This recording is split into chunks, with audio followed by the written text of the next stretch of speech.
A ver, que me están preguntando por el Zoom aquí. ¿Lo recibieron las personas del correo? Sí, Sí, yo lo mandé todas, a toda la lista que había.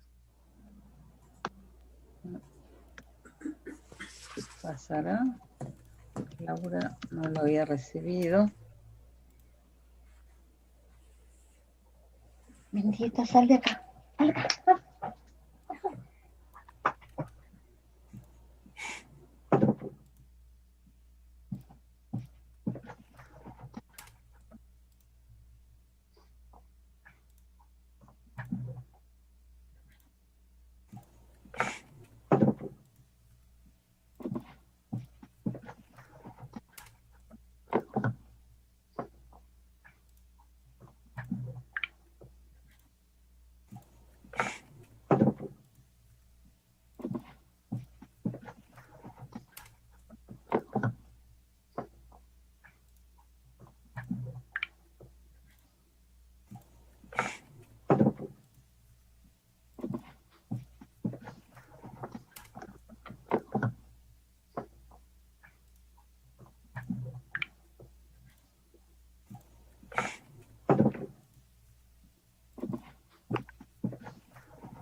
mundo en el que caben muchos mundos, y por eso las invitamos a hablar de los dos primeros puntos, que son la diferencia y la vida.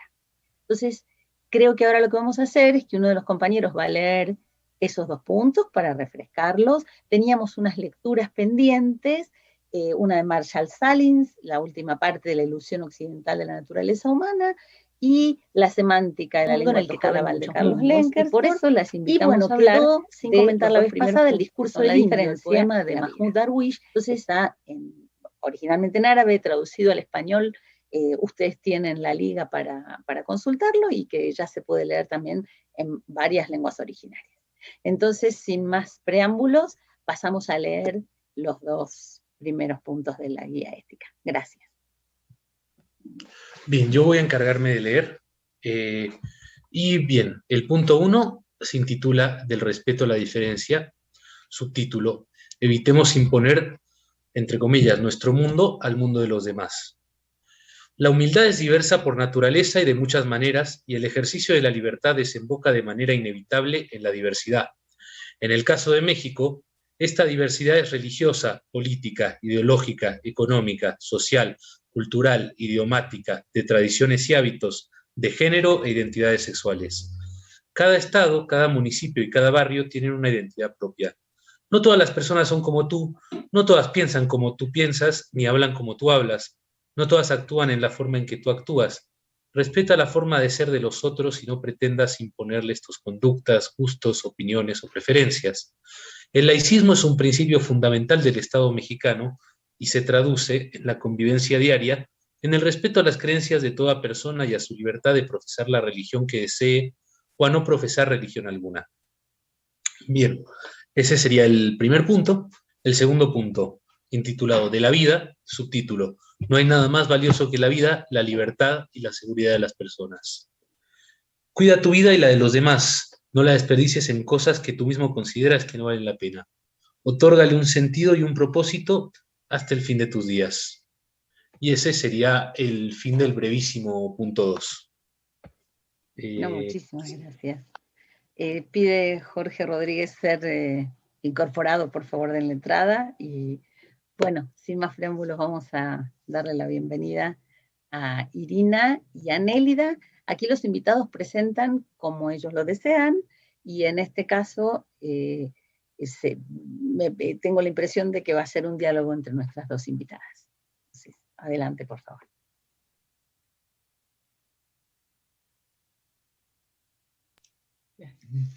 Buenas tardes a todas, todos, todes. Feliz cumpleaños, Nelly. Gracias. Gracias. Gracias, Silvana, por la invitación. No sé, hablar de las diferencias. Es que todo el mundo somos diferentes. Incluso los gemelos idénticos que se desarrollan a partir del mismo embrión, que se alimentan de la misma placenta y que conviven en la misma bolsa amniótica, son diferentes. No tienen el mismo ADN. Es más, hay casos, no son casos, sino hay ejemplos en que de gemelos idénticos, uno puede ser heterosexual y el otro no. O una sí, la otra no. O puede tener una identidad distinta a su género biológico y el otro no. Y entonces, la diversidad es más amplia que la cantidad de miles de millones que habitamos este mundo. Pero ¿cuál es el asunto? Y es lo que siempre hemos discutido y que tratamos de llevarlo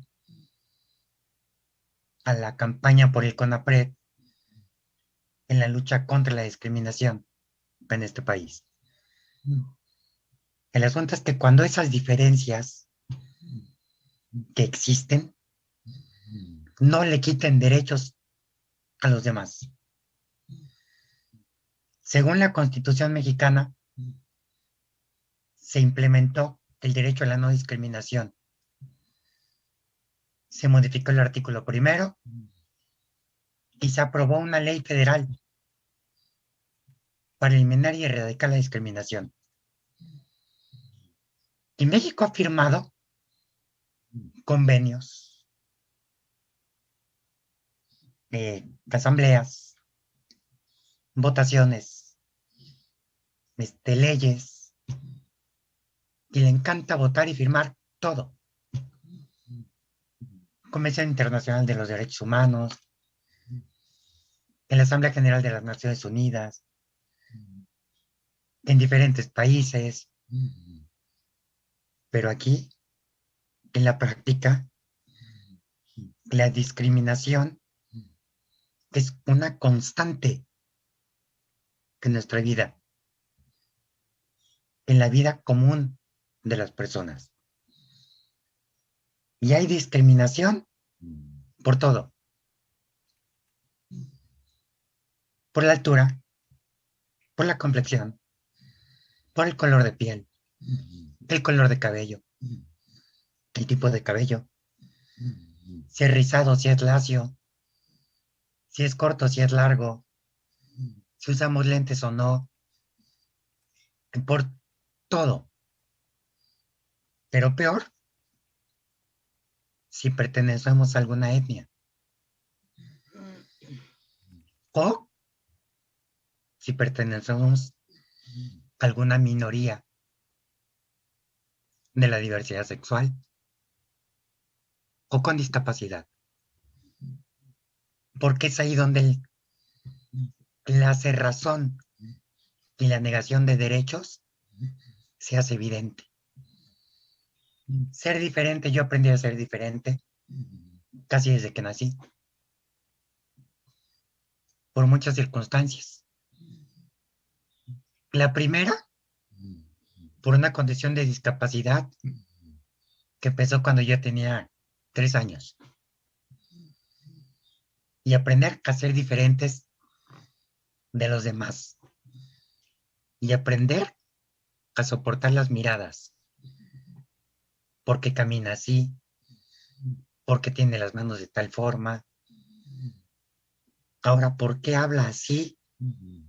Como si me encantara esta voz. Y luego, para acabar de chingar, me educaron con una formación comunista en los 60s. Y entonces era diferente entre los diferentes. Pero además, una vez Javier Solórzano le dijo a Irina, en un programa que tuvimos, dijo, bueno, Irina, a ti lo único que te faltó es ser indígena para cerrar como este abanico de discriminaciones. Y bueno, pues que también tenemos raíces indígenas, ¿no?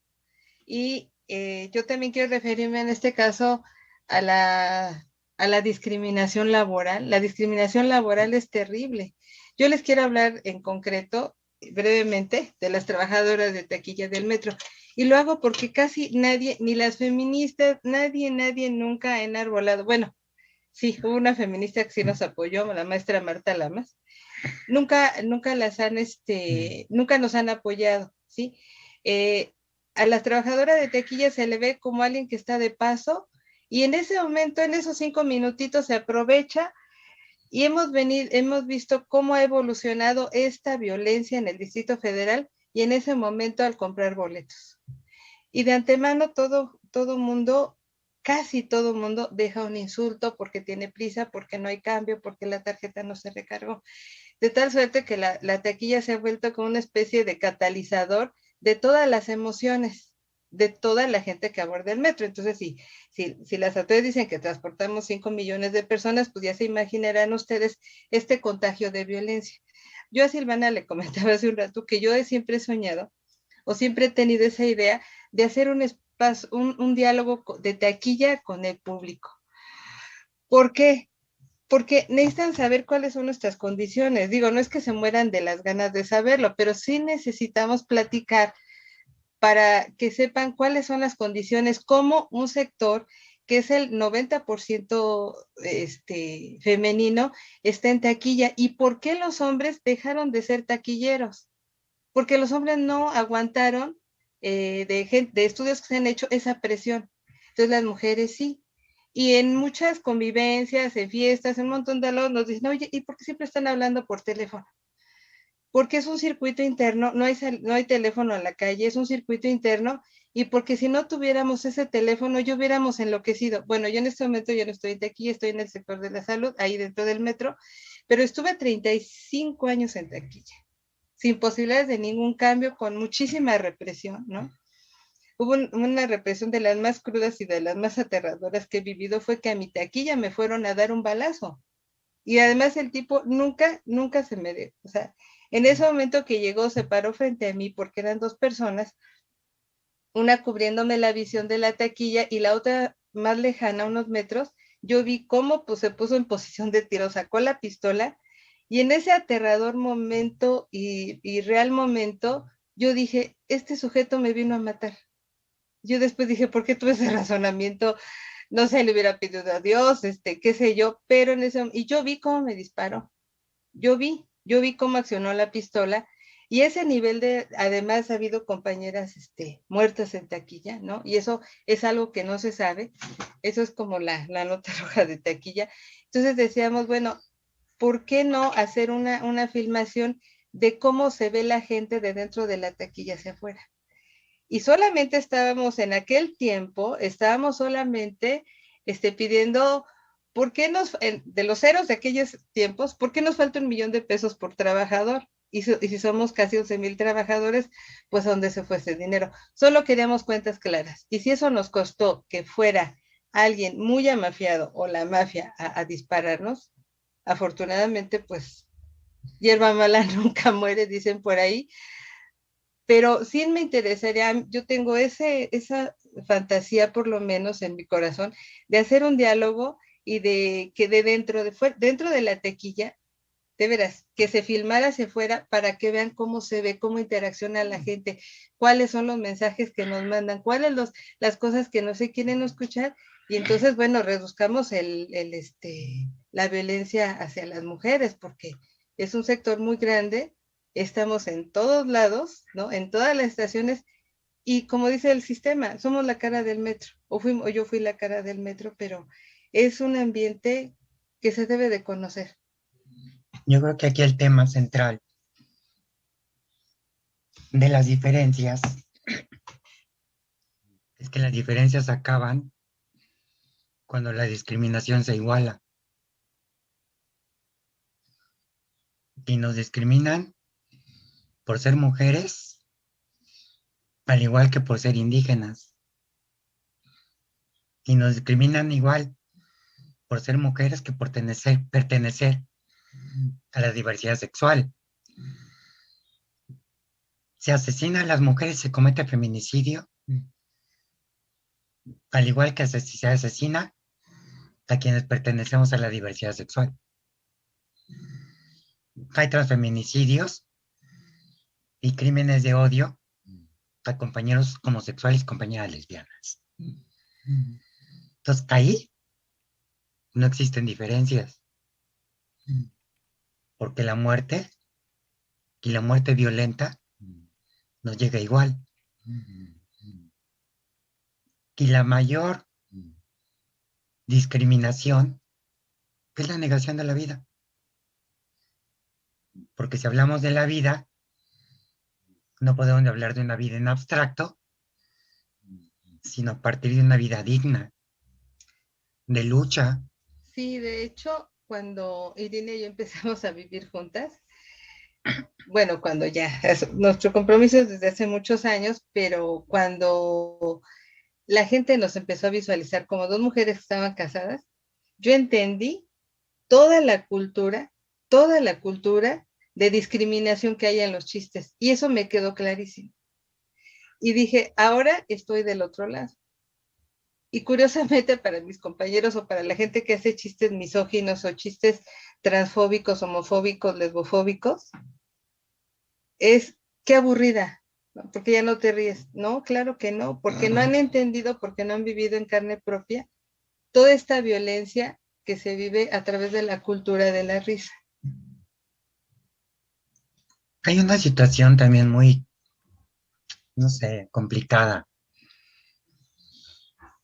porque la mayor discriminación que nosotras padecimos a partir de mi proceso de reasignación sexogenérica fue de toda aquella gente que se decía de izquierda, Sí. con la que militamos durante años. Nos cerraron las puertas, nos dejaron de hablar, recibíamos insultos, burlas. Entonces, la izquierda, ¿a partir de dónde es izquierda? Porque los prejuicios son de izquierda y de derecha. Igualitos que la de la derecha, ¿eh? Y la izquierda tiene los mismos prejuicios conservadores que los propios panistas. Entonces, si queremos construir un proyecto de nación diferente, transformador, incluyente, tenemos que hacer un ejercicio hacia adentro. ¿Qué tipo de izquierda queremos ser? Porque la izquierda que ha tenido este país y que hoy se habla de las izquierdas, pues yo para donde volteo a veces no la veo, ¿no? Y sí, aplaudo mucho la creación de estos talleres, de estos cursos, porque si hay algo que carece la izquierda mexicana, es la formación de cuadros. Y de autocrítica también. Y no hay relevos generacionales. Mientras que hablamos de izquierda, y volteamos a ver viejitos, ¿no? Que se quedaron en los 60 y en el estalinismo. Entonces, hay que dar ese salto cuantitativo y cualitativo a la creación de una nueva izquierda, incluyente, participativa, darle voz a los sin voz, hacer visibles a los invisibles, y que sí, efectivamente, que crear un mundo donde quepan muchos mundos no sea un eslogan de camiseta, sino una realidad de nuestra vida.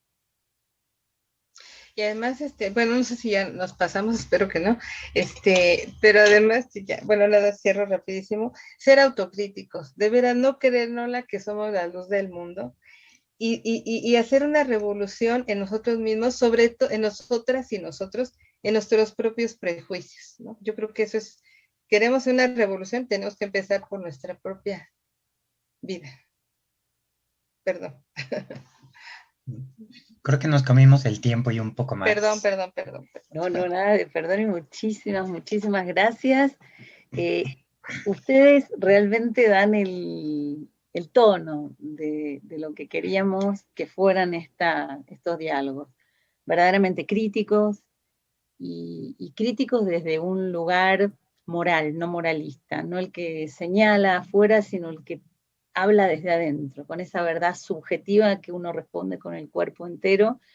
Y ustedes lo ponen porque, bueno, la verdad que hay un documental que yo recomiendo que se vea de ustedes, donde yo aprendí muchísimo, y no dejo de aprender. O sea, noté algunas cositas y quisiera ya abrir a los comentarios y la discusión. Yo me quedo con algunas cosas que dijo, unas tareas, ¿no?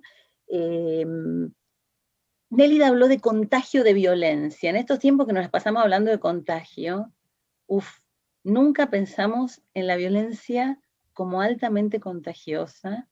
Ese ejercicio que pensaste es urgente que se haga, así como cuando dicen que si los animales, cómo nos ven en el zoológico, ¿no? Cuando nosotros venimos, qué interesante sería filmar toda esa violencia cotidiana absolutamente normalizada. Nos enseñaría mucho de nosotros. Lo que dijiste, Irina, entre las muchas cosas que dijiste, dijiste que las diferencias acaban cuando la discriminación se iguala. Es terrible lo que dijiste, es lapidario. O sea, la naturalización de los prejuicios y ese amasijo de prejuicios en discriminaciones que se van encastrando, acaban con las diferencias y entonces, ojo, pones de un lado, como me parece que hay que hacer, ¿no? La diferencia como algo que promete vida, que da oxígeno, y la discriminación del lado que las mata. Pensar la política como cosmopolítica, en el sentido de fecundar diferencias y no de aplanar. Eso es un poco lo que me parece que a mí, por lo menos, me está sugiriendo lo de ustedes. Después yo comentaría sobre los puntos de la guía, algunas cosas. Mil gracias y ya tenemos una intervención de Gisela Álvarez. Acuérdense que son de 3 minutos, ¿no? Sí, bueno, yo leí la guía ética para la transformación de México y bueno, coincido en toda esta, pues que es la diversidad, ¿no? Que existe religiosa, política, ideológica, económica, social, cultural, idiomática, de tradiciones y hábitos de género e identidades sexuales. Y bueno, yo soy una persona ya de 50 años que siempre he participado pues en este movimiento por igualdad, por justicia, por dignidad para todos.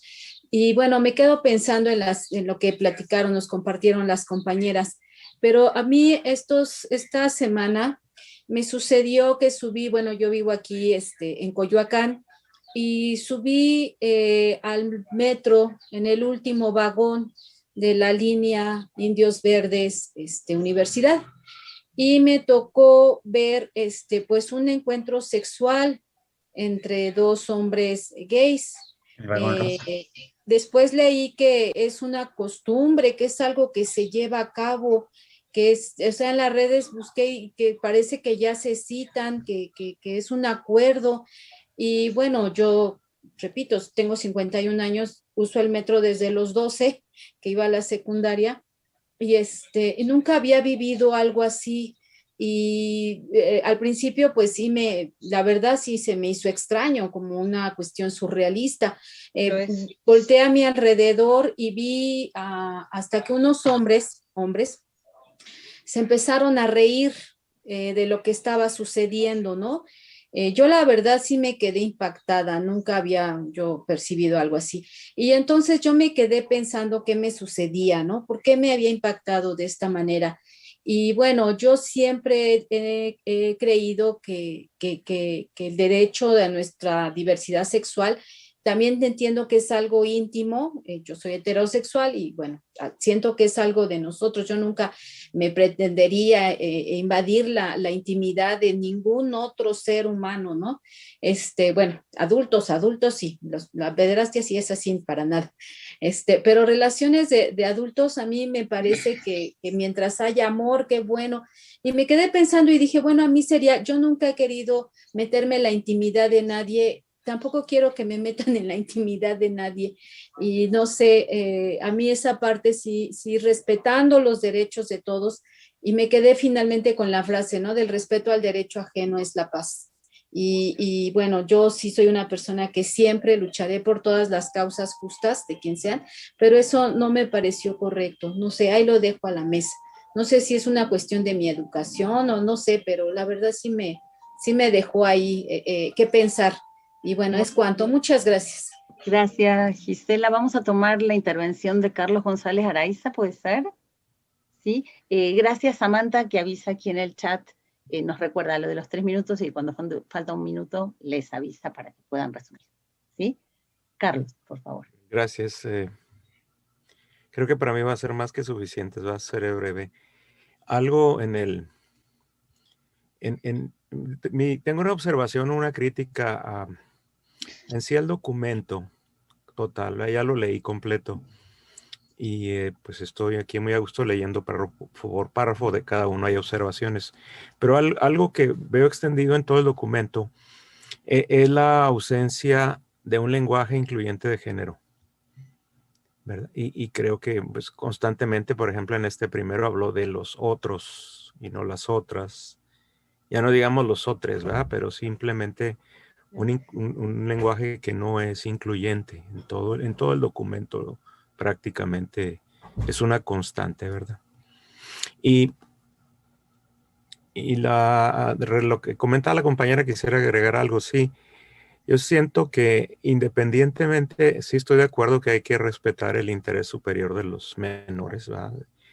Pero cualquier tipo de relación, inclusive la heterosexual, manifestada públicamente de manera exagerada, pues tal vez por nuestra edad es incómodo, ¿verdad? Creo que todo eso pertenece a lo íntimo, independientemente de que sea hombre con hombre, mujer con mujer o pareja heterosexual. La manifestación abierta y hasta cierto punto exagerada, creo que pudiera ser incómoda para algunos, ¿verdad? Porque es algo que debiera pertenecer a la intimidad de las personas y pues con todo respeto, ¿verdad? Y hasta ahí dejo mi comentario por ahora. Muchas gracias. ¿Hay alguna, no veo ninguna otra mano levantada? Silvana, yo quisiera. Por favor. Yo también. Bueno, yo creo que la cuestión esta del vagón rosa que le llaman es una circunstancia que se vive ya desde hace mucho tiempo. Ay, Desde finales de los años 80, sobre todo de la población gay masculina. Y quien se sube a ese vagón, quien se subía a una hora determinada, sabía que se podía encontrar con ello. Yo nunca lo he justificado porque también considero que las prácticas sexuales pues son parte de nuestra privacidad, parte de una cotidianidad privada, ¿no? De las parejas. Y creo que es tema para dar una discusión muy amplia, porque hay quien defiende ese espacio y ese derecho. Y bueno, como derecho, pues sí, están en su derecho, ¿no? Pero la gente también está en su derecho de querer ver o no querer ver. Ahora, lo que sí nos queda claro es que en aquellos años, que era una batalla a muerte, la expresión pública de las diversidades sexuales.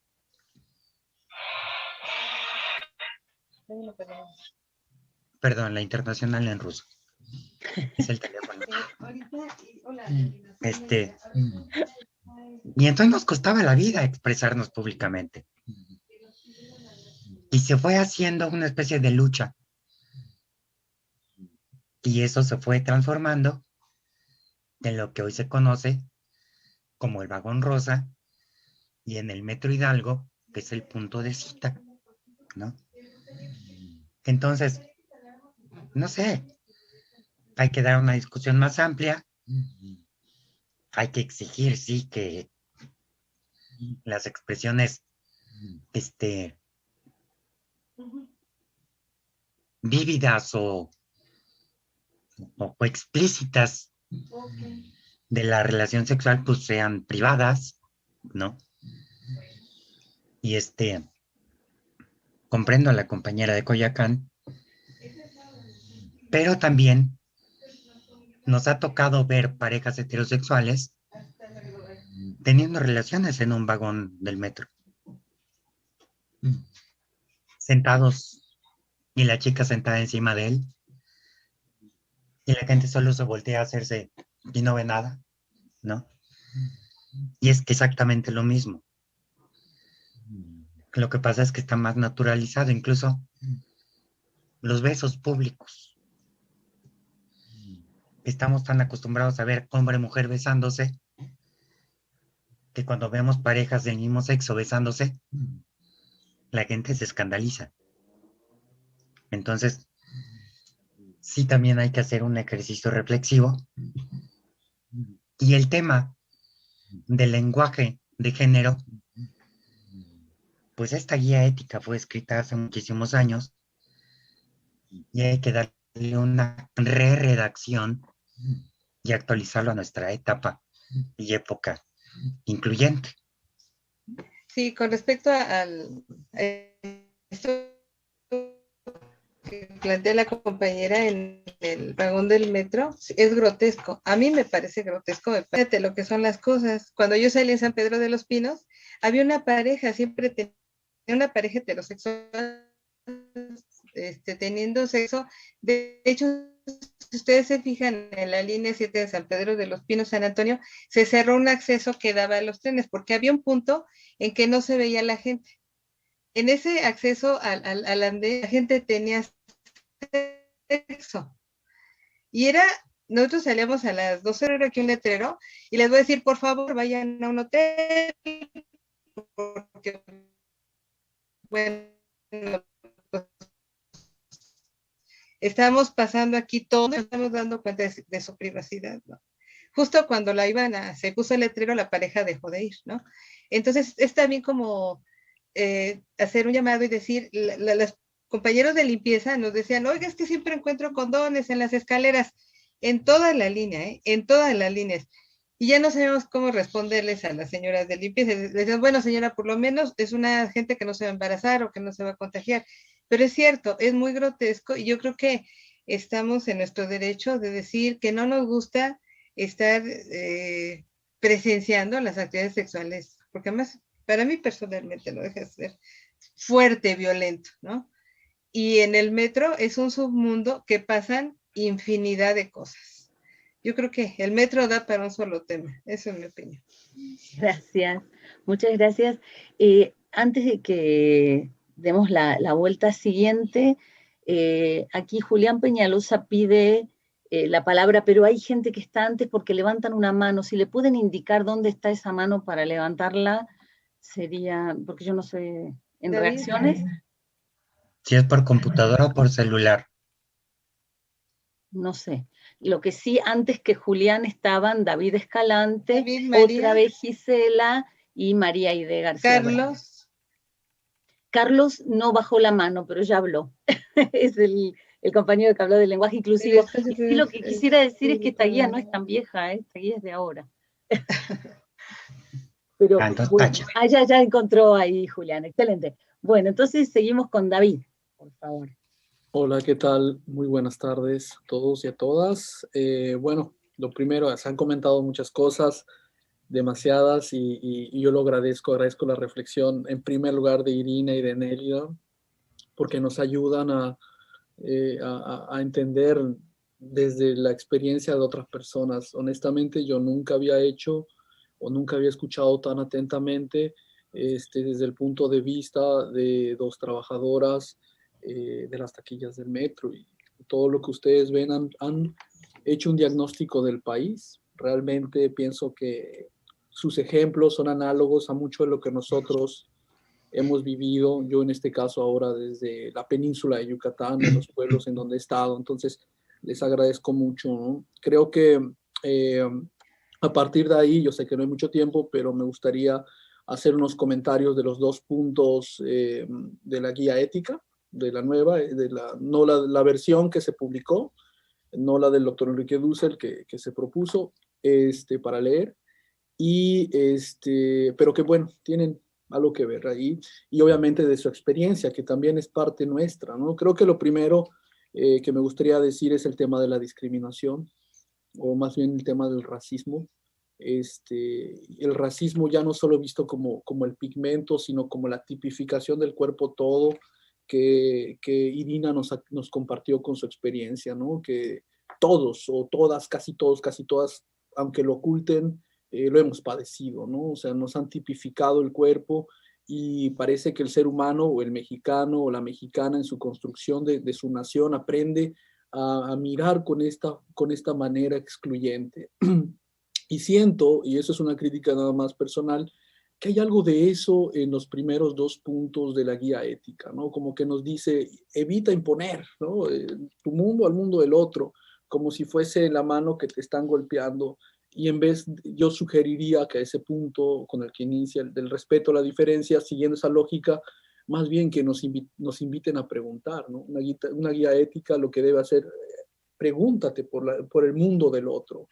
En vez de empezar con una cuestión normativa, como decir, oye, no, cuidado con, ¿no? En vez de eso, decirnos, oigan, ¿sabes qué? Pregúntate quién es el otro, su diversidad infinita, los modos en que ha sido o ha sido excluida, si dialogan con los tuyos, ¿no? Creo que esa línea, que está mucho en la reflexión que nos compartieron Irina y Nélida, es importante para la guía ética, porque nos empieza a hacer un modo de reflexión. Bueno, dice que me queda un minuto. Lo último que me gustaría compartirles tiene que ver con estas analogías que luego vi en la guía ética y que me parece que Nélida y Irina hacen una gran reflexión, que es la idea de ser incluido o ser excluyente, ¿no? Como el que ha sido excluido tiene una doble responsabilidad de no reproducir la exclusión, ¿no? Incluso en condiciones de muerte, de vida y muerte, como lo que compartió Nélida. Entonces, pienso que esa reflexión es muy importante. Quien ha sido excluido adquiere la responsabilidad de no excluir, de no convertirse en un soldado o en una especie de connacional de los excluyentes, ¿no? Bueno, me gustaría cerrar aquí para respetar los 3 minutos. Les agradezco en serio sus reflexiones. Estoy atento. Muchas gracias, David, qué gusto. María Aide García Bravo, por favor. Sí, gracias. Primero, congratularme porque desde la sesión pasada y esta hemos aprendido mucho a partir de lo que nos comparten. Entonces, hay una gran riqueza en las exposiciones que las compañeras hoy han hecho y quisiera subrayarla. Porque es desde una experiencia encarnada que nos transmiten y que nos posibilitan algo que me parece fundamental y que pienso que va a atravesar estas discusiones y que tiene que ver con un descentramiento de nosotras mismas o un descentramiento de nosotros mismos. Es decir, visualizar, poder hacer un desplazamiento al lugar de la otra, del otro, para poder ver desde sus ojos, desde su corporalidad toda, lo que está viendo. Yo creo que con lo que, porque eso nos genera como otra sensibilidad. Y yo ahí lo quería relacionar, pues también con las lecturas que se han propuesto, con esta idea y con este recorrido que hace Marshall Salins, que además, bueno, acaba de fallecer, este antropólogo que, bueno, contribuyó desde el punto de vista materialista y crítico también.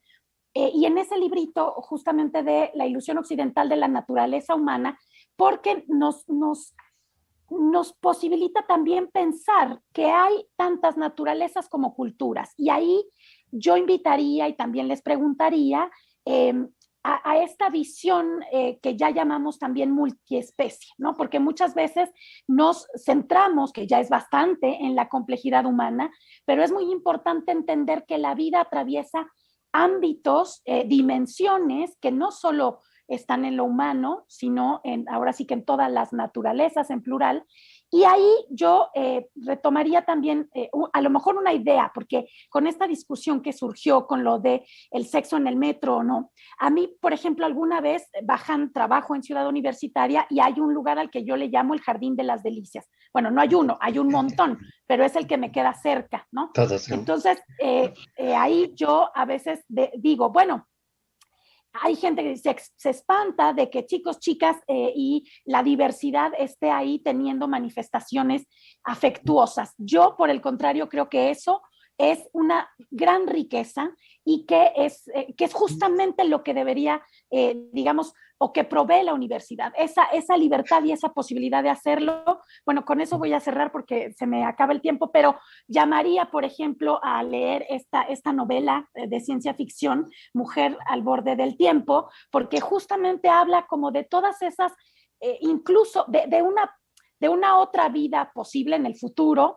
donde veamos la sexualidad y la manifestación de la sexualidad despojada de esa culpabilidad que ha sido introducida corporalmente, pues por múltiples factores. Ya no me da tiempo, pero quería dejarlo por ahí. Y muchas gracias. Y más bien una pregunta para las expositoras del día de hoy, que sería en el sentido de ¿cuáles consideran ustedes que son los elementos, sensaciones o emociones que generan la discriminación? O sea, ¿cuáles serían esas emociones, esas sensaciones, esas configuraciones subjetivas que ustedes piensan que genera la discriminación? Muchas veces quienes hacemos cosas sobre racialización decimos es el miedo, es la amenaza, es el desconocimiento, pero bueno, por ahí les preguntaría. Muchas gracias.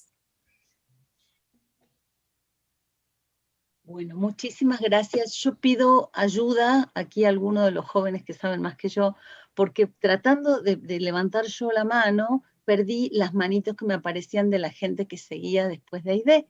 Sigue Entonces, Julián Peñalosa. ¿Perdón? Creo que sigue Julián Peñalosa. Bueno, gracias.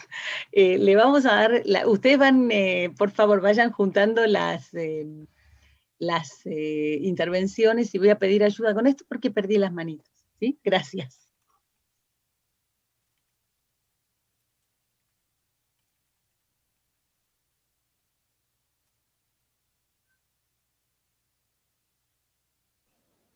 Hola, hola, ¿se me escucha bien? Bueno, permiso, un gran saludo desde aquí, desde Argentina. Totalmente metido en estar presente y estar atento a lo que vaya sucediendo en este paso de construcción. La verdad, un abrazo a todas, a todos y a todes aquí presentes. Una hermosa forma de ir formándose activamente, militantemente en los principios. Soy un gran admirador y gracias a Enrique Dussel pude acceder a este espacio. Así que justamente con este tema quisiera preguntarle a las expositoras, a los expositores, justamente con respecto a la parte, ¿no? Si lo podemos decir en un tópico, del capital. Justamente como decía bien claro el compañero anterior, o la compañera anterior, al respecto de la exclusión, ¿no? Y cómo cuando hablamos de estética, que un poco es una gran potencia, ¿no? En este espacio, quien maneje la estética será capaz de excluir o de incluir a los demás sujetos, o a aquellos sujetos que estén cosificados dentro de los procesos, ¿no? Entonces, ha sido maravilloso escucharles, ha sido muy rica sus aportes, muy ricos sus aportes. Entonces, yo justamente en el término del capital, yo preguntaría en esta cuestión del diseño, es decir, cuando hablamos de diseño, la entrada masiva de la estética. Todo esto sabiendo, ¿no?, que cómo la sexualidad y cómo, ya veremos un poco más, está muy relacionado al intento de mejorar la ganancia, esto mismo, de hacer que los procesos puedan obtener más ganancias. Y en ese punto se hace una imposición, ¿no? A veces entra en una imposición, hasta a veces de las propias estructuras, llámese partidos, instituciones, se hace una imposición de lo que le más gusta a la subjetividad, ¿no? A la subjetividad como un todo, como una institución, como la subjetividad plasmada. Esta cuestión de moda que se da muchas veces está justamente muy ligada a la cuestión sexual y justamente a la cuestión, creo que es del tema aquí central, de la diferencia.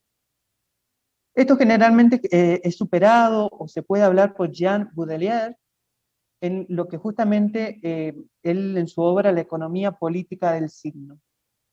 Este signo hace alusión a la diferencia, pero al valor que se le atribuye o que contendrá ese sujeto cosificado.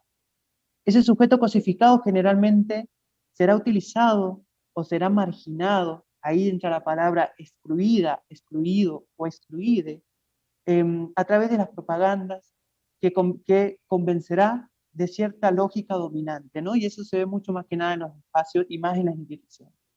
Propaganda que también lleva a una domesticación, ¿no? A una desvalorización de la construcción propia del sujeto. Justamente como estábamos escuchando aquí a las compañeras, muy importante en esa construcción de la identidad propia. Eso conlleva generalmente a que los procesos actuales, si cuentan con esta exclusión, es decir, se podría hablar desde la parte de Gramsci, no son hegemónicos, va a hacer que el proceso produzca sin utilidad. Entonces, esta producción ética, esta guía ética que se está buscando, el no abordar puntualmente la cuestión de la diferenciación del signo de la diferencia en el valor, puede llegar a hacer que esta producción carezca de utilidad. Por eso justamente me parece invaluable el aporte de las compañías. Gracias, Por Julián. otro lado... Julián, tenemos 3 minutos por acuerdo y te habían avisado. Perdón. ¿Podrías después pedir otra para seguir? ¿O cierras rápido? Sí. Con estas dos cosas, atención a la personalización y también otra cosa importante, la subsunción. Nada más. Muchas gracias. Disculpa, pero queremos escuchar a todos. Muchas gracias. Seguimos con... Está hablando, Pilar Ruiz. Atento al chat, que ahí les avisan cuánto tiempo les queda, por favor. Muchas gracias. Y ahora sigue Pilar Ruiz y luego Pilar Calveiro, por favor. Buenas tardes, ¿se escucha? Sí. Bueno, un saludo desde Ensenada, Baja California, y es un placer estar aquí con personas interesadas en estos temas tan humanos. Hay varios puntos que me gustaría, pero hay uno que me llamó la atención y no se ha mencionado, y fue la primera vez que lo leí, el concepto de laicismo dentro de... Me choca, me molesta con todo lo que yo tengo dentro, y ya tengo 77 años, así es que ya me ha tocado oír varias veces. Entonces yo quisiera que los expertos lo tocaran en algún momento. La definición que trae ahí es respeto a las creencias de toda persona y a su libertad de profesar la religión que desee o de no profesar alguna. O sea, es el énfasis. Sin embargo, si te vas a un diccionario, porque a mí me chocó esto, dice corriente ideológica que defiende la independencia del hombre o de la sociedad y especialmente del Estado de toda influencia religiosa o eclesiástica. En ambas versiones yo siento que hay una diferencia fundamental. En uno simplemente es independiente de elegir lo que quiere, y en el otro te dicen que tengas la libertad de profesar la que quieres, o si no quieres, no la tengas. Entonces, yo tengo la impresión de que aquí hay una definición un poco tendenciosa que después, a la larga, siendo esto una serie de consejos a la población, puede tener consecuencias, pero no soy especialista en el tema. Es todo. Solamente como si hay tiempo todavía, no he visto cuánto va. Decir que mi primera experiencia visual en el metro de una situación curiosa me pasó hace 50 años, en el metro de Boston. Iban enfrente de mí 2 barbones muy simpáticos charlando, y en el momento que llegamos a la parada se dan un beso maravilloso y tierno y se bajan. Y yo tenía 20 y tantos años y no había visto esto en vivo nunca. Y me sorprendió. No lo juzgué mal porque se sentía que había cariño entre ellos. Entonces, simplemente quiero comentar que ahora lo que me sorprende es que 50 años después sigamos teniendo que hablar de que esto sorprende, ¿verdad? Muchas gracias. Bueno, muchas gracias, Pilar. Vamos a seguir con Pilar Calveiro ahora. Bueno, un gusto estar aquí con todos y escuchar tantas cosas interesantes.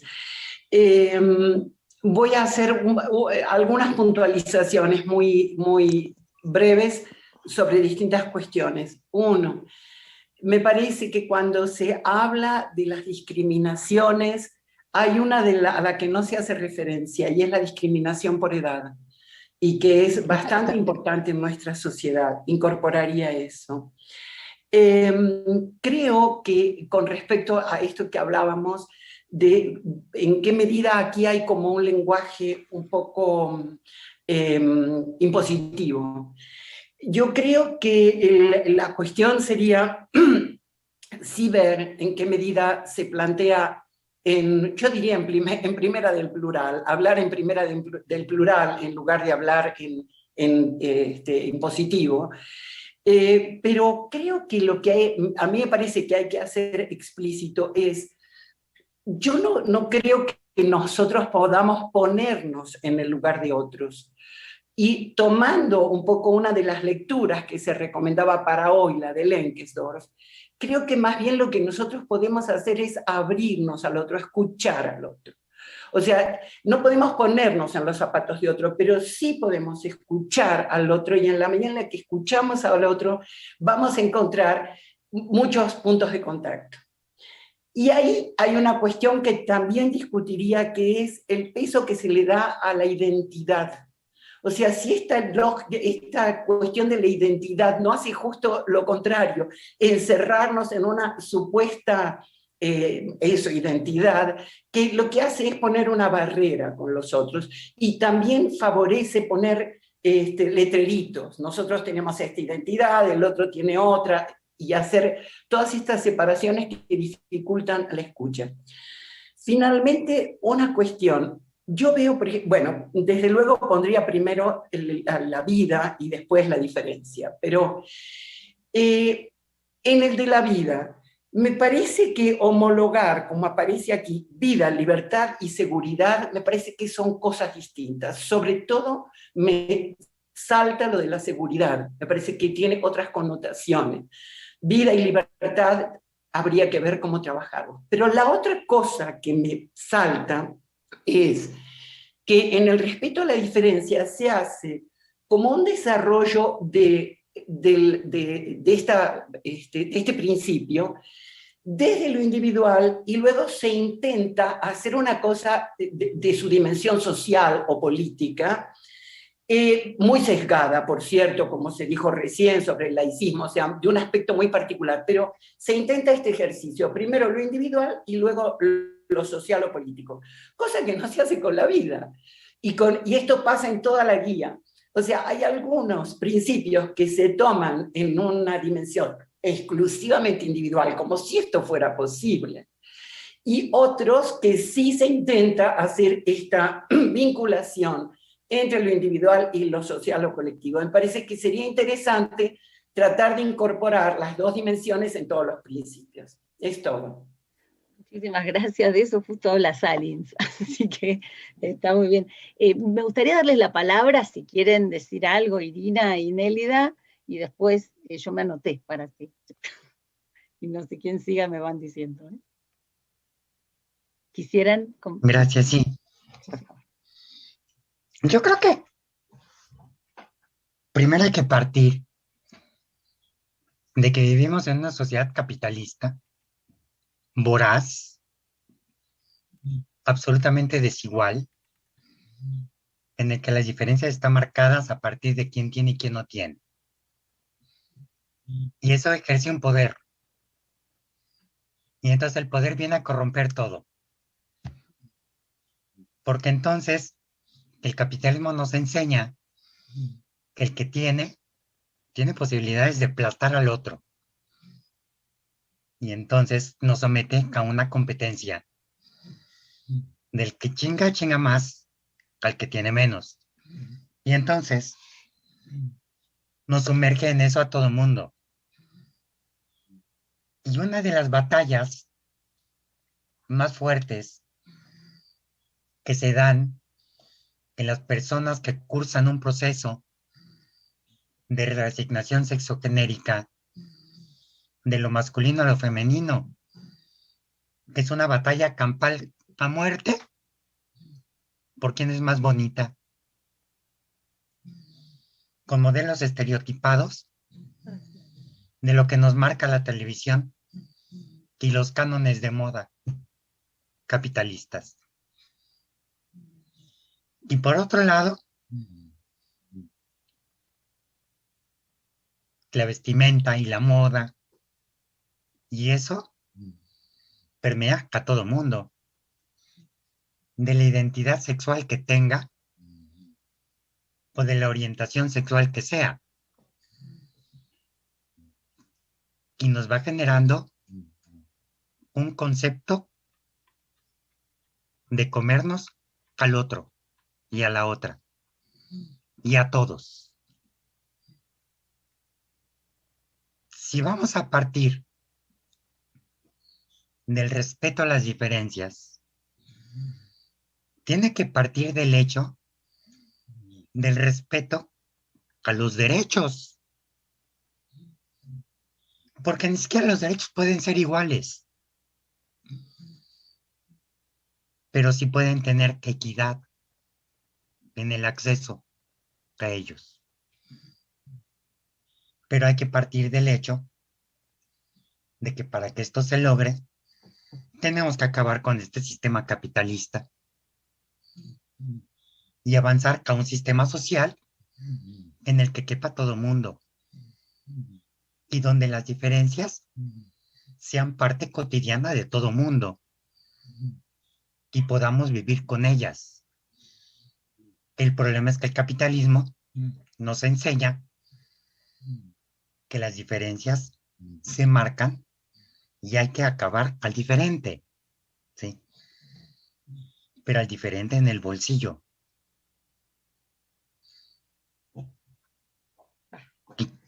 No, termina. Sí, yo quiero referirme específicamente a lo que dijo la compañera, que cómo se percibe esto de la discriminación.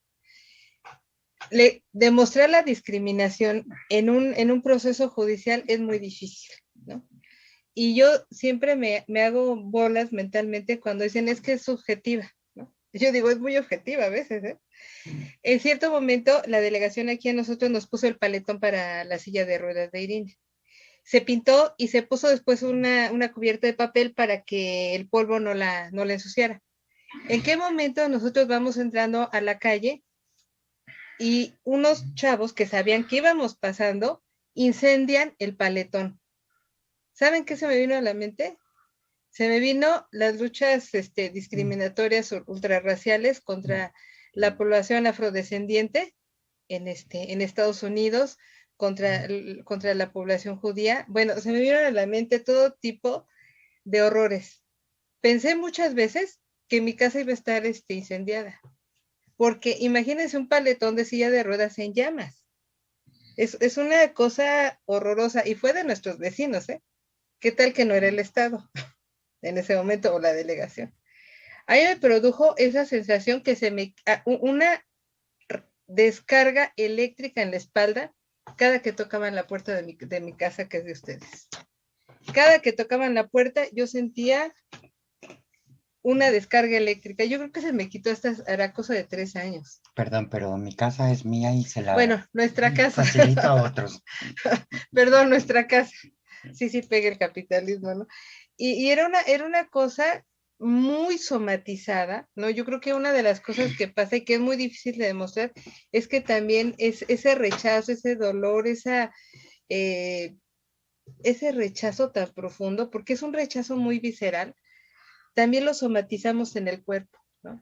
Y nuestros cuerpos llevan ahí pues toda esa cultura de rechazo y de que llegas a un proceso judicial y te dicen, demuéstralo. ¿De veras quieren que lo demostremos? Ojalá hubiera elementos para hacerlo, ¿no? Eso es todo. Bueno, muchísimas gracias.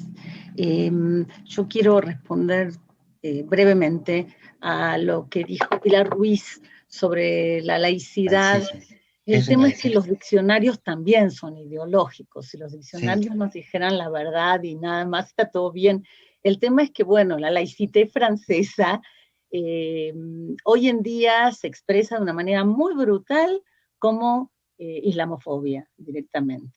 O sea, hoy en día hay autores que hablan de la laicidad como la prohibición de llevar signos religiosos musulmanes.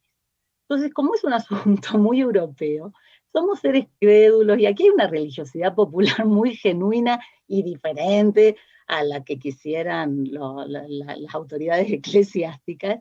Y justamente yo disiento un poco en eso, me parece que la laicidad, y sigo, hay algunos autores de esta misma colección, está el librito de Ashish Nandi, que es muy bueno, y hay otros autores, Talal Asad, que van a hablar del problema que la laicidad es un instrumento de discriminación, ¿no? Entonces, ojo con la laicidad usada de esa manera, en la que nos deja tranquilos el diccionario. Entonces, esta otra manera tan incómoda de expresarlo aquí, justo a mí no se me hizo bastante valiente, porque dice, es la libertad de ir como quieras, ¿no?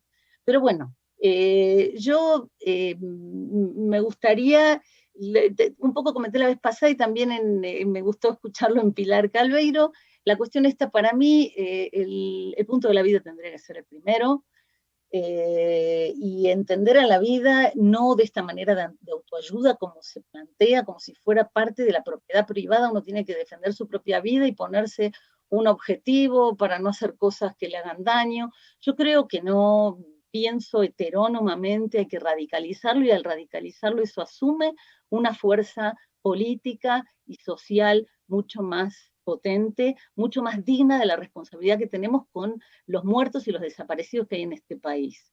Entonces, a mí me gusta cuando Levinas dice que el no matarás no es simplemente abstenerse de matar a otro, sino la responsabilidad de la vida digna, con la vida digna del otro. Entonces, me parece que el punto de la vida, que nada tiene que ver con la propiedad privada, porque es mucho más que un bien que nosotros disponemos. Dussel lo plantea como un principio ético, comunitario y social, y estoy completamente de acuerdo. Y entonces yo creo que justo hay algo de esa forma, esta otra forma de entender la vida, de cómo se está tratando la pandemia actualmente en México. Es uno de los pocos países que defiende la vida social en la pandemia. No hablo, estamos muy atrasados con el tema de los desaparecidos y de los muertos escondidos en las fosas clandestinas, en las fosas que incluso el Estado ha participado. Hay cantidad de, no voy a gastar más el tiempo en decir cosas que todo el mundo sabe, pero bueno, justo con la pandemia, ese sesgo social, ¿no? Ese acento social que se está dando, me da esperanza respecto de la vida, y me llama la atención que esté tan, perdonen ya que dicen estas palabras, tan pinchemente puesto en esos dos renglones, en segundo lugar. O sea, la vida tiene que ser primero y tiene que ser con toda la potencia del amor, y que, como dice, voy a citar a la Biblia, el cantar de los cantares, fuerte como la muerte es el amor. Yo creo que tiene que ser mucho más fuerte, ¿sí? Y vencerla. Y por eso la vida tiene que ir primero. Me quedo aquí para no tomar el tiempo de los demás. Ahora sigue Gisela y luego Laura Hernández. Sí, seré breve. Creo que se malinterpretó mi comentario, ¿no? Yo respeto la diversidad sexual, he marchado precisamente y aplaudo todos los derechos que hemos sido conquistados, porque tampoco nosotras hemos vivido en un lecho de rosas, ¿no? Nosotras también hemos tenido que luchar por muchísimos derechos. Entonces, bueno, aquí nada más me queda la reflexión de que yo desde los 12 años les platicaba, he usado el metro. Desde los 12 años sufrí el primer acoso, un tipo me metió la mano, yo era una niña que no sabía qué estaba pasando. Después, regresando igual de la secundaria, lo mismo, un tipo se iba exhibiendo, que bueno, yo jamás en la vida había visto los genitales de un hombre, y yo me quedé completamente, o sea, bajé los ojos otra vez a mi libro y dije, ¿qué está pasando, no? Entonces creo que hemos ido, o sea, para violencias, creo que tenemos una lista muy larga en este país de violencias que hemos sufrido o que hemos padecido de mujeres, como pues los compañeros de otras diversidades sexuales. Y aquí me quedo nada más con esta reflexión de la guía ética para la transformación, que bueno, fue presentada en noviembre de 2020, no tiene mucho tiempo, pero me gustó muchísimo esto que es una especie, pues, no es una guía, sino es algo que debemos de reflexionar, y como dice, para incrementar el bienestar físico, psicológico, emocional, espiritual, político, social, económico y ambiental, en que pues yo pienso que también mi respeto a viajar en el metro, porque me dice mi hermana, me compartió que también ella vivió una situación parecida, dice, y me dijeron mis hijos, es que no uses ese vagón, mamá, porque ese es para eso, toma otro, y mi hermana dice, es que a mí me queda ahí la salida para llegar rapidísimo a mi trabajo, ¿no? Entonces creo que hay que hacer una discusión de cuánto derecho tienen unos y cuánto derecho tenemos las otras, ¿no? A los hombres les causa risa, eso también hay que tenerlo en consideración. Por lo menos los que yo vi alrededor les causó risa, se burlaban, felices, y a mí como mujer, la verdad sí me incomodó. Igual, volviendo al diccionario, es una especie de voyerismo al que a mí no me interesa sumarme, y respeto de verdad la diversidad sexual, respeto toda la intimidad de todos, lucho por los derechos de todos, donde me inviten ahí estaré, pero creo que también es importante hacer este análisis de hasta dónde es el derecho de alguien y hasta dónde es también el derecho de los demás. Muchas gracias. Gracias, Gisela. Seguimos con Laura Hernández y después con el doctor Gandarilla. Perdón, es que tenía apagado el micrófono. Gracias, Silvana. Me disculpo que apenas entré de pleno porque estaba en una tarea. Quiero hacer dos comentarios rápidos. El del laicismo, nada más quiero decir que me parece que ahí sería importante entender que hay una tradición juarista con respecto a este concepto que tiene que ver con, digamos, yo quisiera subrayar que el malentendido conceptual está ligado quizá a el ataque de la Iglesia a la laicidad, ¿no? En la educación, en donde se hace equivalente al ateísmo. Entonces, creo que por eso la redacción subraya la libertad religiosa, porque el principio de laicidad, tal y como lo planteó la reforma juarista, tenía que ver con que las creencias son parte de una elección personal, pero que es privada. Digamos, en su origen se planteaba como un asunto de la educación familiar, ¿no? Digamos que la familia puede decidir tener para sus hijos una educación católica, pero donde no se podía, digamos, llevar eso era la esfera de lo público, sobre todo a la educación escolar. ¿Por qué? Bueno, porque durante la colonia el catolicismo tuvo en sus manos la educación. Entonces, digamos que después de la independencia, no solo Juárez, desde antes se discutió mucho que si no se quitaba el control de la educación a la Iglesia, aunque hubiera independencia, iba a seguir habiendo una colonización mental, digamos, que hacía que el conocimiento científico no pudiera ser de acceso general, porque la Iglesia podría prohibirlo, ¿no? En las escuelas. En ese sentido me parece un concepto revolucionario. ¿Por qué? Porque separa, digamos, la esfera de la elección de la vida espiritual como un asunto privado de la esfera de la educación que pertenece a la esfera del Estado y por lo tanto de lo público. Bueno, esto yo no soy experta, pero digamos que he tenido que estudiarlo por algunas razones de tesistas míos que trabajaron cosas al respecto.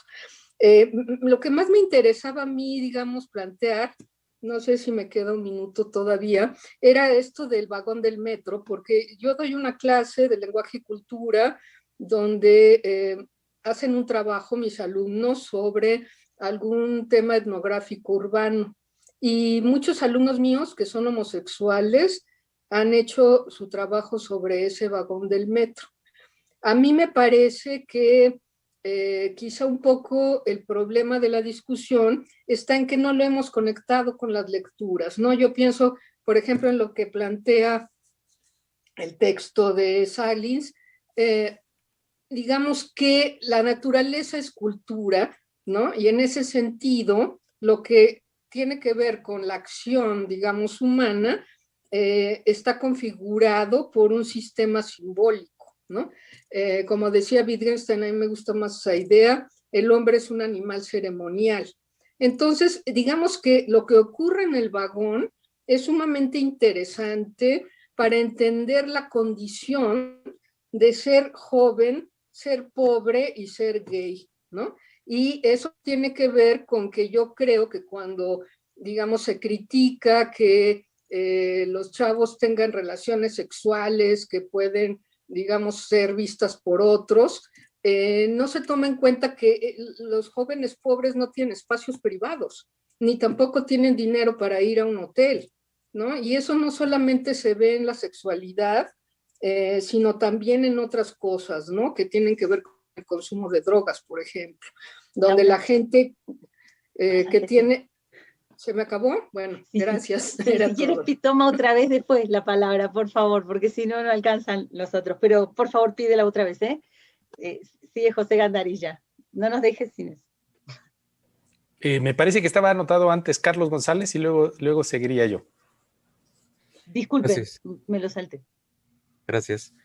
Sí, nada más resaltar aquí dos puntos. Uno, en el respeto a la diferencia en el punto 1, hay una oración en el segundo párrafo que me parece que no tiene relación con todo lo demás o no le veo el sentido. Es nada más una observación tal vez semántica, ¿no? Cuando dice en el segundo párrafo, cada estado, cada municipio y cada barrio tienen una identidad propia. O sea, independientemente de la validez de esta aseveración, pudiera discutirse, no le veo relación con todo lo demás. O sea, no le veo una conexión lógica, como que es una frase insertada ahí sin ningún contexto. O sea, nada más me brincó eso. Y del punto 2, que creo que no hemos hablado lo suficiente, aunque es muy corto, pero implica, para mí, desde que lo leí, nos va a llevar a una arena muy delicada, que es el tema del aborto, que es una situación que pues suscita acalorados debates, inclusive aún dentro de Morena, con toda la izquierda, dentro de la misma izquierda. No estoy hablando de la concepción de derecha, ¿verdad? Sino simplemente en los principios, ¿verdad? Incluso cuando leí el primer principio que menciona Dussel, el maestro Enrique Dussel, siempre he tenido la inquietud de preguntarle a él del tema, ¿verdad? ¿A dónde nos lleva? No es la intención de iniciar un debate ni quiero manifestar mi punto de vista, pero creo que sí puede suscitar esa situación, ¿verdad? De esos acaloradísimos debates que se dan dentro de nuestro medio. Es cuanto, gracias. Muchas gracias, Carlos. Y disculpe que lo salte. Volvemos con José Gandarilla. Gracias. Sí, intentando también ser muy breve, un par de cuestiones. Comparto a quienes han señalado que me parece que el orden tendría que haber sido el inverso, comenzar con el punto que aparece como 2, que es el de la vida, y pasar después al punto que tiene que ver con las cuestiones de la diferencia. Quizás la razón de haberle dado ese lugar, como quedó definitivamente redactado, tenga algo que ver con lo que señaló quien me precedió en el habla. Es decir, el tema que aparece como altamente problemático, no solo a nivel de los discursos de la izquierda o de la derecha, con relación al asunto de cómo se concibe la noción de vida. Me parece que en ese sentido, incluso la ética material con la que se ha planteado desde Dussel el problema, tiene que ver con el asunto del aseguramiento de la vida, es decir, la potencia que tiene la noción de mirar el problema de los vivientes humanos y de los sistemas que pretenden o que se construyen sobre la base de la anulación de la vida de los otros. Ahí también, sin embargo, entra el otro tema también problemático en sí mismo, que sería algo en lo que otro filósofo nos da una cierta guía. Ernest Bloch, en su libro sobre dignidad humana, Derecho Natural y Dignidad Humana, hace una aseveración muy al inicio que es muy interesante, cuando él dice, nadie vive porque quiere, pero una vez que se vive hay que querer seguir viviendo. Pero ahí nos plantea el otro tema que en términos de cuestiones éticas y demás y médicas genera un problema. Creo que la brevedad misma de la redacción del asunto sobre la vida más bien operó en los redactores como las precauciones ante la generación de disensos sobre esas cuestiones, ¿no? Ahora, tocante al tema de las cuestiones de la diferencia, algunos que estudian filosofía política tratan de agarrarlo del siguiente modo. Dicen, cuando la igualdad genera homogeneización, hay que optar por la diferencia. Es decir, cuando una noción de igualdad está generando una situación de imposición de una cierta homogeneidad, desde luego que la posición que se tiene que tomar es la opción por la diferencia. Ahora, dice el siguiente precepto seguiría es cuando la diversidad genera exclusión, ahí hay que fundamentar desde la igualdad. Es decir, una noción de diversidad no debe fundamentar posiciones de exclusión. Un poco la pregunta que hacía Aide al inicio, o sea, ¿qué tipo de situaciones subjetivas o sistémicas, podríamos decir, generarían esa condición de discriminación en el trato hacia el otro? Y ahí la condición histórica de los países que fuimos sometidos a siglos de colonialismo y que tiene que ver también con la lectura recomendada, es el otro ángulo de lo que Salins está planteando.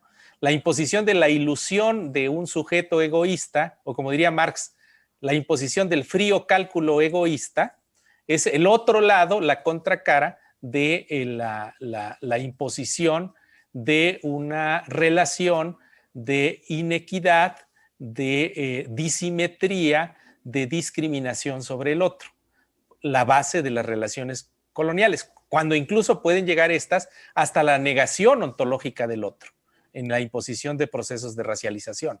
Entonces yo creo que la cuestión de diferencia sí es muy importante, pero tendría que haber aparecido, digamos, en mi punto de vista, posterior a tomar ahora sí que el toro por los cuernos de la cuestión de la vida. Gracias. Muchas gracias, José. Sigue Jorge y después le volvemos a dar la palabra a nuestras invitadas. ¿Qué tal? Muchas gracias. Me da mucho gusto compartir ideas y experiencias con ustedes. Espero no repetirme mucho con el doctor Gandarilla porque comparto bastante su posición respecto a la diferencia.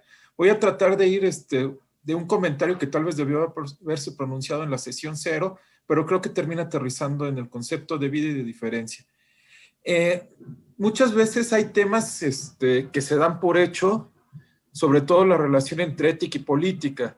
La izquierda normalmente asume que la ética dentro de la política está aprobada por su sola presencia, ya que ellos persiguen un fin justo, automáticamente ya no se tiene que discutir esa relación. La derecha, por su parte, normalmente trata de argumentar que es la realidad, la realpolitik debe de ponerse por encima de todo, un poco de lo que hablaba el doctor Duce la sesión pasada, que era esta visión electoralista de los resultados es todo lo que importa y perder de vista todo lo demás.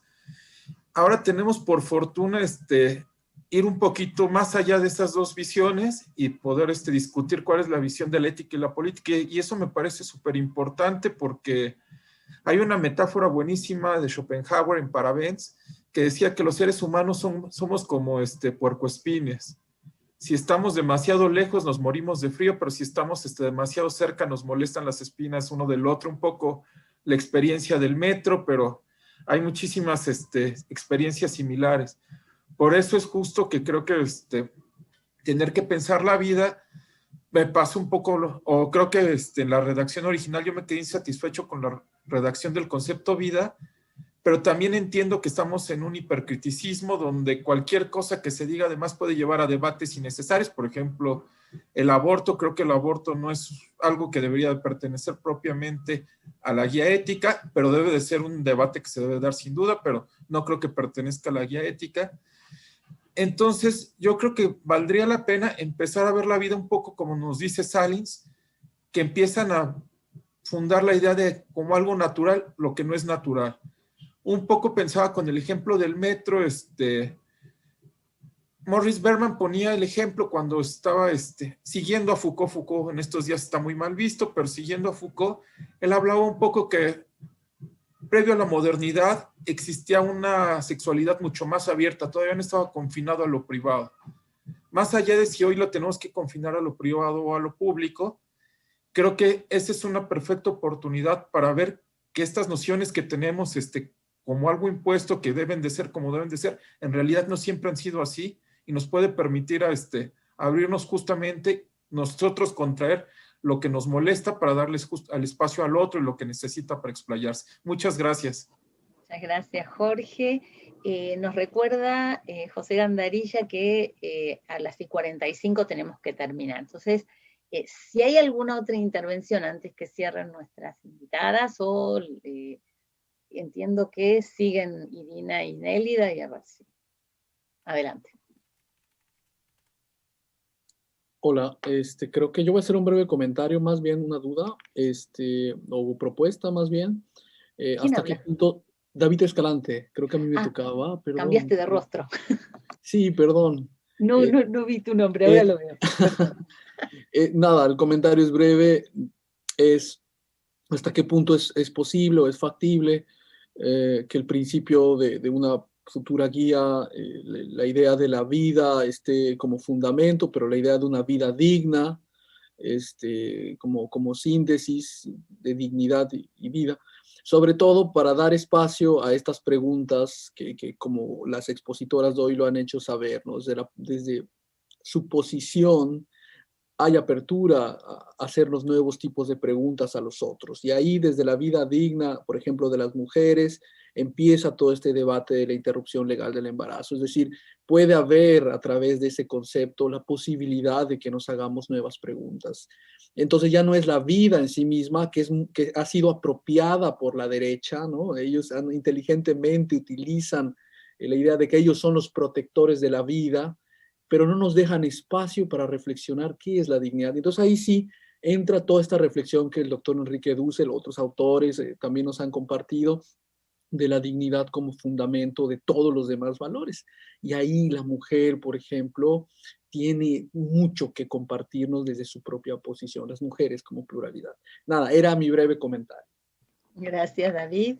Le damos la palabra a Irina y a Nélida para ir cerrando.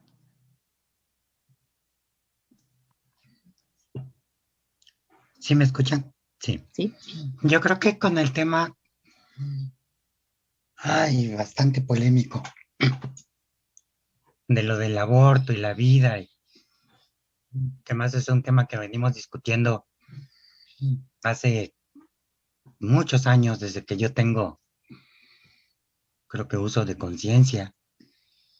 Y yo creo que el tema, ahorita que decía el compañero, no me acuerdo el nombre, ¿David?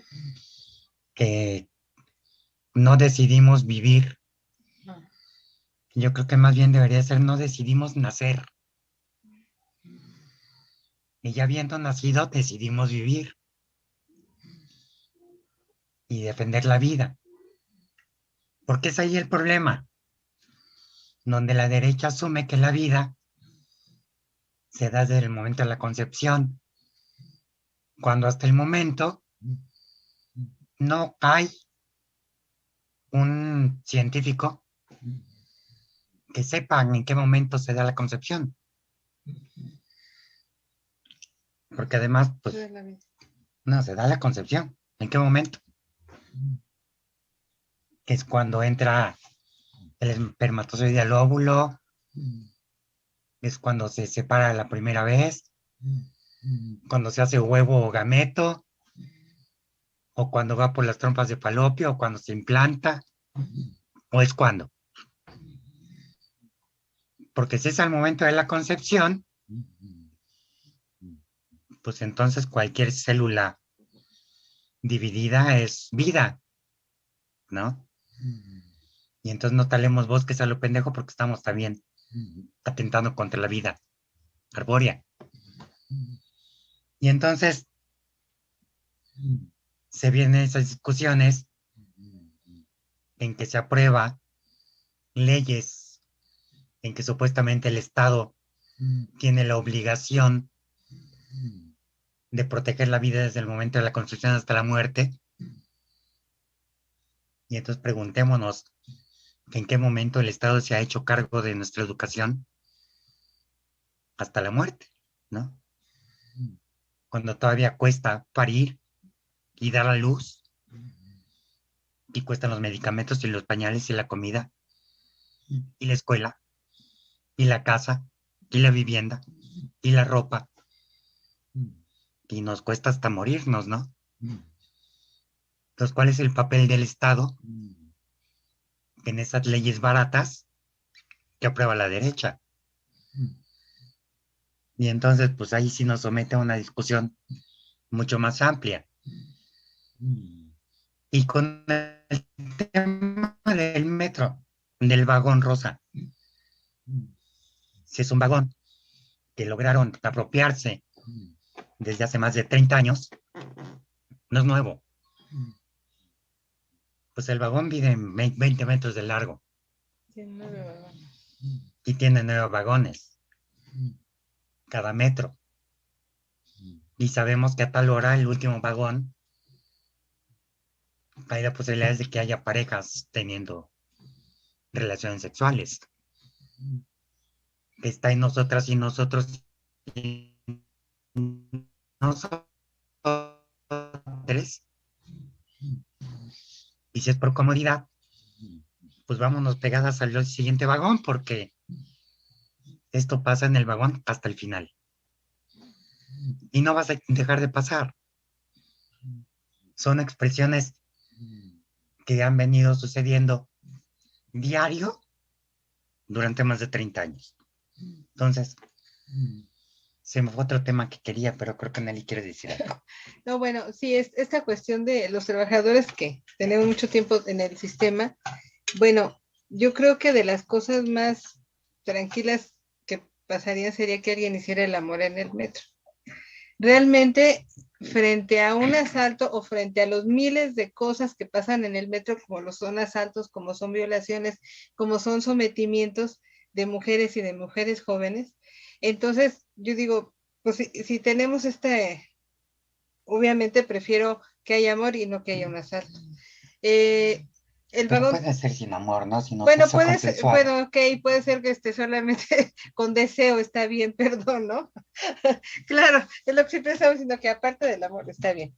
Y en cuanto a la cuestión del aborto, a mí se me vino inmediatamente este ejemplo de la niña del norte que tuvo una violación múltiple, Paulina. y que Paulina, y que el gobernador impidió por todos los medios que saliera del estado para que lograran Interrumpir el embarazo. practicar interrumpirle el embarazo. Después de mucho tiempo, creo que la niña su hijo ya tendría varios años, la entrevistan, y a mí esa entrevista, o sea, no niego el derecho del niño, sino es el hecho de que a ella, siendo una adolescente, le obligaron a ser mamá, ¿no? Y además, ¿quién se iba a ser responsable? Yo me recuerdo muy bien que Marta Lamas dijo, bueno, pues es que se le obligó al gobernador a que se hiciera cargo el resto de su vida del niño, porque, por Dios santo, ¿no? Sí es muy, pues, la derecha cuestiona mucho justamente las interrupciones del embarazo. La cuestiona muchísimo, pero hay mamás cuando desde su realidad dicen, mi esposo es una población flotante, va y viene, cada que viene me deja un hijo, ¿qué hago con más hijos? No puedo. Algunos se dan adopción, otros han querido ejercer su derecho a abortar. Y entonces dices, ¿con qué derecho yo le impongo una costurera, un sexto hijo, cuando yo soy una población flotante? Y cuando yo me voy, y cuando ella sea la única que se hace cargo absolutamente de todas las cuestiones económicas. Y ahí ese también es un generador de muchísima pobreza, que por otro lado, las chavas que son de clase media alta pueden pueden interrumpir el embarazo en lugares seguros, limpios y sin problema, porque lo tienen resuelto económicamente. Hasta hace un tiempo, las feministas habían reportado que en México se moría 1 millón de mujeres por abortos clandestinos. La gente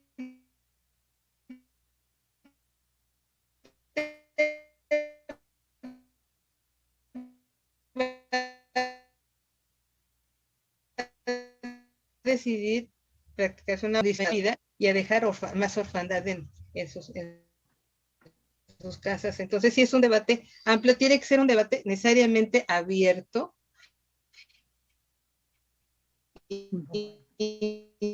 y sí se tiene que tomar en cuenta si quieren o no quieren ser mamás. Gracias.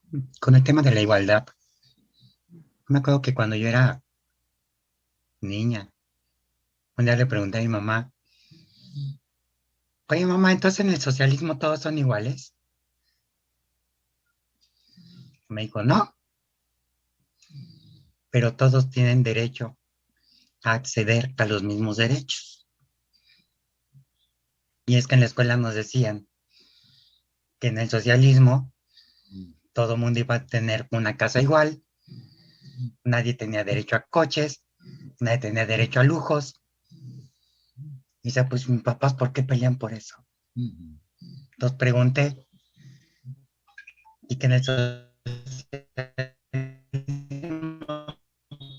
todos eran pobres, ¿no? Que me dijo mi mamá,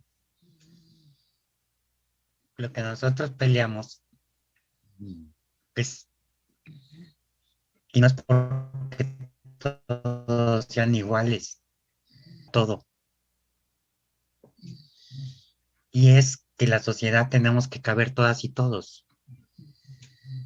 Y es ahí donde aprendí que el sentido de mi vida era que al luchar por mí, tendría que luchar por un mundo mejor. Bueno, sí, rapidísimo, rápido. De hecho, yo llegué a pensar, dije, bueno, tantos años de evolución, y solamente vamos a vivir esta vida en tanta marginalidad. Yo creo que no vale la pena. Yo creo que nuestra vida sí tendría que estar enfocada a que exista una justicia social muy amplia. Si no, ¿qué sentido tendría la vida si no luchamos por los demás? Pero una vida vista desde una vida digna. Sí, claro, ¿no? Desde una vida digna, por supuesto. Porque yo siempre le he dicho a Nelly que en el momento en que mi condición de salud implique que yo tenga que estar postrada en una cama sin control de mis funciones fisiológicas, en ese momento que pierda yo mi propia dignidad, pues tendré que bajarme del tren, dignamente. Bueno, muchísimas gracias por esta lección de vida que nos han dado. Nomás, además de agradecerles de todo corazón, porque ha sido una gran lección, es recordarles a todos cómo venía el mecanismo. Hay acá 3 compañeros que tomaron nota y nos van a hacer llegar, primero les van a hacer llegar a ustedes, nuestras invitadas, sus notas, a ver si las aprueban, y después a todos nosotros vamos a ir respondiendo con, yo digo ya por escrito, porque si nos ponemos a leerlo la próxima para empezar a responder, entonces no vamos a hacer la segunda nunca vamos a llegar a la segunda. Entonces esa es la... Gracias, les agradezco mucho, son los compañeros Teo, Samantha y Jorge Alberto. Y bueno, les agradezco muchísimo a todos. Nosotros pudimos hacer una probadita nada más de la lectura crítica de estos 2 puntos. Va a haber oportunidad de volver a esto porque la vida toca a todos y la diferencia toca a todos. Perdonen los que sí vamos a pasar a compartir por correo y lo vamos a hacer a tiempo esta vez. Y bueno, les pido a todos paciencia, les agradezco muchísimo a todos que hayan respetado lo de los 3 minutos y que lo hayan comprendido para poder escuchar mejor. Vamos muy bien y quisiera pasarle la palabra a José Gandarilla porque tiene una invitación para hacer. Gracias. Yo tengo otra invitación. Ya, bueno, decía yo que teníamos que concluir 16:45 a lo más porque después abre otro seminario en el que está anunciada la participación de Enrique Dussel, quien coordina la Secretaría de Formación Política en Morena, y lanzan un seminario sobre los temas de educación que también están ahora sí, como decía Kant, en el uso público de la razón. También les transmitimos una invitación a los que quieran más adelante seguirnos, igual por el canal de la revista Memoria, a las 6 de la tarde, vamos a tener la presentación del número más reciente, el número 277, primero del año 2021. Así que bueno, ha sido una sesión muy intensa, muy fraterna, de mucha escucha, de diálogo. ¿Puedo hacer un comercial? Adelante. Perdón, sábado 17 de abril celebraremos el 60 aniversario del triunfo de Playa Girón, primer derrota del imperialismo en nuestra América, en la Plaza Tolsá, frente al Palacio de Minería, a las 6:30 de la tarde. Contaremos con Gabino Palomares, otro trovador que se llama Chema Rodríguez, que canta a Silvio, y la proyección del estreno de un documental sobre la Brigada de Médicos Cubanos en México. Entonces, la Brigada Henry Reed en México. Entonces, lo esperamos sábado 6:30, sábado 17 de abril. Muchas gracias. Muchas gracias. Entonces, ahí en la Plaza Tolsá. Perfecto. Y entonces, ahora a las... tu comentario, Hugo, por favor, mándalo al correo, así sobre la vida digna. Y nos despedimos ahora. Para los que quieran entrar a la sesión sobre el tema de la educación, y después, si quieren, a las 6 en el canal de la revista Memoria. Muchísimas gracias a todos. Vamos aprendiendo todos juntos y vamos creando una comunidad de diálogo. Gracias.